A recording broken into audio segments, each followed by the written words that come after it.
जब हम सूर्य नारायण भगवान को अर्घ देते हैं, जल चढ़ाते हैं, तो वो जल पृथ्वी पर जब गिरता है तो उसके छींटे हमारे शरीर पर लगते हैं। क्या वो ठीक है? क्या वो श्रेष्ठ है? शिव महापुराण की कथा कहती है, जब हम सूर्य को अर्घ देते हैं, सूर्य को जल चढ़ाते हैं, वो पानी जब पृथ्वी पर गिरता है, उसके छींटे हमारे शरीर पर लगते हैं, तो वो श्रेष्ठता का भाव निर्मित करते हैं। वो गलत नहीं हो सकता। कारण अब वो भी समझ लीजिए। अब सूर्य नारायण भगवान को आप जल चढ़ा रहे हो तो छींटे नहीं लगे, उसके लिए क्या स्टूल पे चढ़ के चढ़ाओगे कि कुर्सी पे चढ़ के चढ़ाओगे? अरे बोलो तो सही। अब कई लोगों के दिमाग में यह बात भरा गई कि हम भगवान को जल चढ़ाते हैं, वो हमारे शरीर में छींटे लगते हैं, जमीन पे से पानी गिरता है, वो हमारे शरीर को छींटे लगते हैं, भगवान को अच्छा नहीं लगता होगा। कौन ने कहा? पहले तो उसको पकड़ के ला। क्योंकि मेरे राम जी महाराज, मेरे भगवान कृष्ण, बड़े बड़े संत, साधु, सन्यासी, तपस्वी, साधक, उपासक जितने भी हुए, जिन्होंने सूर्य की आराधना करी, इन्होंने टेबल पे चढ़कर या कुर्सी पे चढ़कर जल नहीं चढ़ाया। इन्होंने पृथ्वी पर खड़े होकर ही, क्योंकि पृथ्वी तत्व के देव हैं शिव। जब हम मृत्यु लोक पर खड़े होकर, पृथ्वी पर खड़े होकर भगवान शंकर का भाग पृथ्वी तत्व को धारण कर कर जल को हाथ में लेकर जब समर्पित करते हैं, और जो जल नीचे गिरता है वो शरीर पर अगर लगता है तो हमको उसका आशीर्वाद ही प्राप्त होता है, दोष नहीं लगता। पर लोगों ने इसको विपरीत कर दिया। कि कौन ने विपरीत करा? कई लोगों ने इसको विपरीत कर दिया। कौन ने विपरीत करा? तो जो दूसरे धर्म के लोग होते हैं, जिनको हिंदू धर्म से नफरत होती है और जो हिंदू धर्म की पूजन, सेवा, अर्चना को समाप्त करना चाहते हैं, वो धीरे धीरे धीरे धीरे कहने लगे कि सूर्य को जल चढ़ाओगे तो शरीर में लगेगा, शरीर में लगेगा तो दोष लगेगा। इसको कह कहकर घर घर में सूर्य को जल चढ़ाना लोगों ने बंद कर दिया कि आप जल चढ़ाएंगे तो दोष लगेगा, शरीर पे छींटा लगेगा, शरीर को ऐसा लगेगा।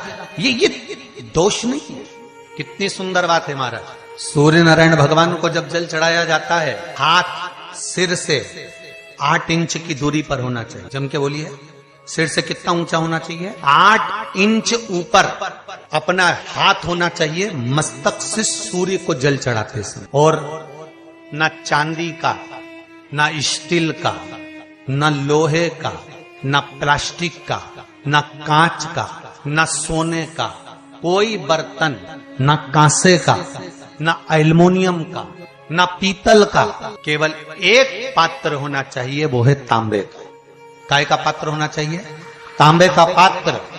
और सूर्य नारायण भगवान को जब 8 इंच ऊपर तुम्हारा हस्त है, और जब हम सूर्य को जल चढ़ा रहे हैं, कैसे जल चढ़ाना है वो भी समझ लीजिए।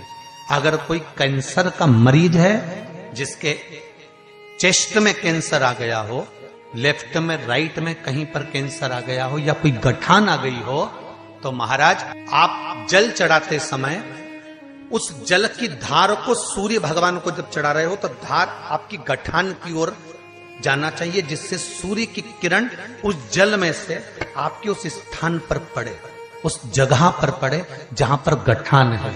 महाराज आप लगातार जल तो चढ़ाना चालू करो, अच्छे अच्छे डॉक्टर फेल हो जाएंगे और कह देंगे गठान ठीक हो।